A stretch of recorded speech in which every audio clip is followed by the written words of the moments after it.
Aos 6 anos de idade, eu comecei a ver coisas em casa. Eu não sabia o que era. Em 1975, se você falar sobre isso, você é internado no manicômio. Exato. Não tinha centro espíritas assim escancarados. Você tropeça num pai de santo na rua. Na época não tinha. Então eu ficava quieto só observando.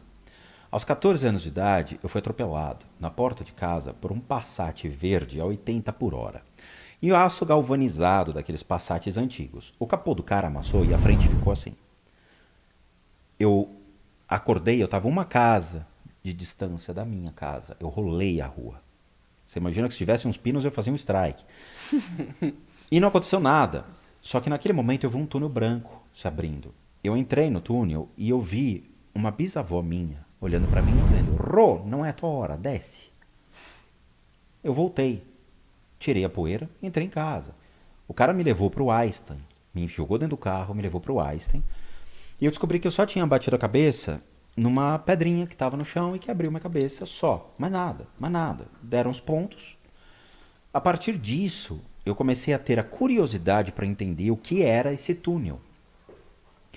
Aí eu comecei a buscar literaturas e aos 16 anos, 17 anos, eu fui levado a um centro espírita chamado Luz Divina, que fica na Horácio Laffer, perto da sua casa.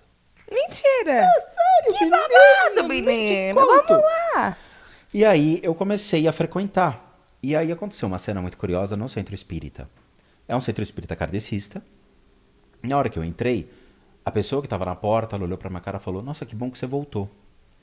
Eu achei que Voltou. apareceu o Sérgio Malandro, dizendo: Ha, Aham, pegadinha, aham. yeah, yeah. Eu falei: Não, é brincadeira isso. Aí eu entrei no centro espírita, as pessoas me cumprimentavam, como se eu já tivesse sido de casa. Que bizarro. Eu fiquei quieto, só observava. Eu tomei o passe magnético e eu saí ali flutuando. Eu falei: Gente, é muito legal esse negócio. E aí eu comecei a frequentar. E eu comecei a comprar os livros de Kardec e comecei a me dedicar aos estudos. E depois de muito tempo eu falei: Não, eu quero aprender outras vertentes. Por quê? Quando eu fui passar pelo passe magnético, o cara que estava dando o passe, ele parou. Ele não pode parar. Ele parou no meio, bateu nas minhas costas assim e falou: Moço. Aí eu abri o olho. Tem um anjo nas suas costas. Aí eu falei: E o que eu faço com O que isso? eu faço com essa informação, meu bem? Aí ele falou: Eu não sei. Aí ele falou: Pera. Para aí, deu uma de João Kleber. Eu falei: Se você não sabe e trabalha no centro espírita. O que eu vou fazer? Meu anjo, tudo bom? E realmente eu senti muito peso nas costas. Eu saí de lá, fui pra casa. Quando eu cheguei em casa, a dor passou. Aí eu falei: Acho que eu vou começar a explorar isso em outros centros. Eu fui levado para um centro de Umbanda. E o centro de Umbanda é muito bonito. A arte, a beleza, a dança, a dedicação que eles têm é muito bonito de se ver. Quando você olha com um olhar preconceituoso, claramente você vai falar aqueles arquétipos, né? Não, quando você olha por um olhar de fascinação, dizendo: Poxa, eu quero entender isso, você vê a beleza atrás disso. E eu comecei a desenvolver as 7 linhas logo nas primeiras 7 semanas. Então comecei a ver caboclo, comecei a ver preto velho, comecei a ver Iemanjá, comecei a ver os arquétipos. E era engraçado porque eu não gostava de ter conclusões sobre as coisas. Então eu estava sentado para tomar o passe e eu estava de cabeça baixa e passou uma moça, mãe de santo. Segurei na mão dela. Falei: Moça, eu vou te fazer uma pergunta. Tem uma figura do meu lado parecendo um cigano. Para mim, parece o Sidney Magal. Sua mãe sabe, Sidney Magal. Quero Todo vê-la teu. sorrir. E aí ela riu, falou: Sim, é o seu cigano. E foi embora. Eu falei: Bom, concordou comigo. Não sou eu que estou inventando. E aí eu comecei a ver e comecei a ter respeito nas casas. Porque onde eu ia, os pontos se abriam e o pai de santo me chamava e falava: Você vai trabalhar para mim. Eu falei: Eu não vou trabalhar para ninguém, eu não sei nem o que eu estou fazendo aqui. Eu só estou tentando entender esse lado. E aí eu fui trabalhar numa casa no Jardim São Luís, que é a periferia aqui de São Paulo. Eu fui numa casa que era muito pequenininha e que o dono do centro era muito interessante. Ele trabalhava na Mali Metal Leve, que é uma metalúrgica de carro. E eu trabalhava na Bolsa de Valores. E a Mali Metal Leve é listada em bolsa. Eu falei: Pô, é muita coincidência isso. E ele falava: Você vai trabalhar para mim, você vai trabalhar para mim. Não vou. Quando eu entrei para tomar o passe, alguma coisa me jogou no chão de joelhos e eu não consegui levantar. Olha o meu tamanho. Eu sou um urso panda muito bem alimentado. Então... Pra te jogar de joelho no chão, meu filha. bem. E aí eu arriei. Aí ele veio, olhou pra minha cara e falou: acho que amanhã você começa, né? Eu não levantava. Aí eu falei: tudo bem, vamos testar. Eu fui, levei as guias. O surpreendente, Fefe, é que naquela casa tinham 20 pessoas atendendo. Ninguém sabia o meu nome. Ninguém. Mas todos sabiam o nome dos guias quando eu incorporava. Que doido. Todos sabiam o nome dos guias. Ô, pai Jeremias Jogum, seja bem-vindo. E lá estava eu incorporado no canto. Mas ajudando. quando você estava incorporado, você sentia que você estava ali ou você se sentia desligava? ele parcialmente, porque eles me deixavam consciente para escutar o que era dito. Entendi. O aprendizado não é uma mão única. Eles vão falar, mas é para você escutar. Entravam crianças para que a gente pudesse dar passe. E você imagina dentro de uma periferia o que você escutava. Então era: meu pai me violentou. Minha mãe foi espancada pelo meu pai ontem, eu preciso de ajuda. Era isso que a gente escutava. De bagulho nada leve, né? Só que o tráfico tomou conta do lugar e, obviamente, o centro ficou muito prejudicado. Aí eu falei pro cara: vou te ajudar financeiramente, em forma de agradecimento, mas eu vou continuar minha busca. Eles precisavam reformar o telhado, eu paguei o telhado. E agradeci ele por tudo aquilo que ele deu para mim, a possibilidade de poder ajudar pessoas. E aí eu fui desenvolver dentro de outras escolas. Eu fui levar isso para ordens esotéricas. Então eu entrei na Ordem Rosa Cruz, eu entrei no Martinismo, eu entrei na Sociedade das Ciências Antigas, eu fui aprender coisas legais de filosofia, de estudo sobre o eu, quem nós somos dentro de um microcosmos e de um macrocosmos. E esses ensinamentos, eles são de escolas filosóficas antigas e têm um valor monstruoso para o crescimento de caráter de um indivíduo. Muita gente fala: não, aquilo é satanista. Não tem satanismo nesse tipo de coisa. E o satanismo é uma das religiões mais interessantes a serem estudadas. Você acha, menino? Tenho certeza. Não sei, é que eu sou crente, né? Tem essa questão, menina. A partir de hoje você não vai ser mais. Só crente que tem alguma coisa aqui. Satanismo. Não, satanismo Já tem uma carga na palavra. Não tem um nada. negócio meio esquisito, Satã, Vamos lá, mal, vamos entender certas demônios. coisas. Quando a igreja é constituída por Paulo, e há muita... Mas esse bagulho aí da igreja é meio complicado, porque temos igreja católica vindo com o Vaticano, vindo com uns negócios meio esquisitos aí. A gente precisa ter um ponto de origem, ok? Tudo bem. O ponto de origem, então a gente tem a igreja, porque quando surge o satanismo, ele é algo que é contra a igreja. A igreja sempre foi contra casamento homoafetivos, ok? É aí que eu discordo também um pouco da igreja, mas eu não acho que igreja salva ninguém, quem salva é Deus, no caso. Mas no caso tu não Tudo acredita bem. nem em Deus, mas enfim, vamos lá. Vamos lá. O satanismo... Aí buga a mente de todo mundo, né? O satanismo, ele pega todos os dogmas que a igreja construiu que vão contra o que nós vemos hoje, a possibilidade do ser humano ser feliz do jeito que ele é.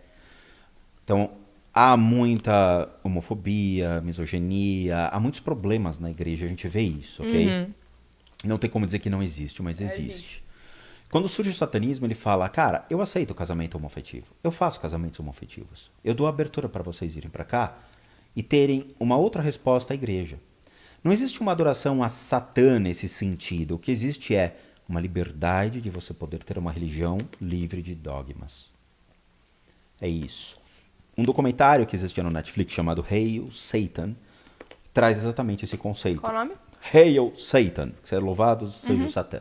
Onde você vê grupos nos Estados Unidos que trazem essa ideia de um satanismo que seja contra os dogmas da igreja e prega uma liberdade do ser humano em fazer o que ele quer, sem estar preso a ter que dar satisfação para alguém ou alguma coisa. Os Okay? dogmas, desculpa a ignorância, são as verdades absolutas, né? Não existe uma verdade absoluta. Mas são as verdades... Os alicerces, quando a igreja é constituída, ela é constituída sobre algumas verdades. Igreja, naquela você época. está dizendo o quê? Igreja católica. Igreja Católica Apostólica Romana, que surgiu. São as verdades absolutas que a igreja impõe, são os dogmas. Isso. É. E aí, quando você lê, por exemplo, teólogos liberais, Gertheisen, Bultmann, eles trazem uma verdade diferente, baseada em fatores históricos, o que levaram pessoas a constituir aquela igreja daquela maneira. Tá? Então, Geert Aysen traz uma outra visão da igreja baseada na história, de como tudo foi constituído. Então, é uma literatura muito legal e que vale a pena as pessoas comprarem esses livros e lerem, para ter uma outra visão de como a igreja foi constituída. Então, ele te dá essa liberdade. E o satanismo é uma religião, ela é uma religião fundada nos Estados Unidos e que deve ser tratada sobre as leis que respeitam a sua crença, a sua liberdade de crença. Foi nos Estados Unidos que nasceu o satanismo? Foi. Que doideira, eu não sabia isso não. Eu sei que tem as pessoas que foram a origem do satanismo foi nos Estados Unidos. Ah, aquele moço lá, lembrei dele, verdade. Mas poderia Qual ser moço? na Europa. O fundador, Não eu sei não vou lembrar o dele, nome. mas eu lembro da cara dele. Não quero ver esse moço aí, viu? Mas tudo bem, existem pessoas e pessoas. Então tem muita gente que dentro da magia que deturpou muita coisa. Sabe? Que você vai ver os livros dos caras e fala, meu, isso aqui é uma grande besteira. E hoje em dia não tem nenhum porquê ser vendido, mas é vendido. Eu sou muito contra pactos, eu não acredito em pacto, eu não acredito em nada disso. Eu acho isso uma grande banalização. Primeiro que você é um leasing ambulante. Você sabe disso, né? O quê? Leasing. Quem? Leasing. Você já fez leasing? Leasing Quem é de isso? troca de carro, sistema de É. compra e Porque o parcelas. seguinte, Sei que é o isso seu não, corpo velho. tá arrendado, você não sabia disso? Sério, Vou menino, explicar. te contar. Filho, isso é um arrendamento em pessoa, você sabia? Tá Conta arrendado. essa história. Você é um leasing, Fefe. Vamos lá.